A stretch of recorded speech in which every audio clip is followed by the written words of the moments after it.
හැමෝටම සුබ දවසක්. ඉතින් මේ යාළුවනේ මේ ඔයගොල්ලන්ට කියන්න තියෙන්නේ ලෝකයේ දියුණුම රට ලංකාව. ලෝකයේ තියෙන පොහොසත්ම රටත් ලංකාව. ඒ පොඩ්ඩක් හිතන්නකෝ. ලෝකයේ වෙන රටවල් වල ඉතා සුළු මුදලට තියෙන වාහන මේ කෝටි ගණන් දීලා පදින එකම රට ලංකාවනේ.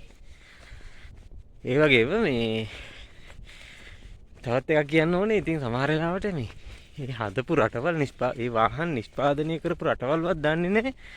මං හිතන්නේ මේ වාහනයක් හැදුවද කියලා. එච්චරටම පරණයි.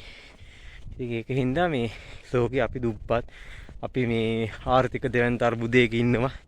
එහෙම කියලා කවුරු හරි කිව්වොත් එහෙම මේ වීඩියෝ එක පොඩ්ඩක් පෙන්නන්න. ඒ කියන්නේ ලෝකයේ දියුණුම රට මේ වෙනම කොහෙවත් නෙවෙයි ලංකාව.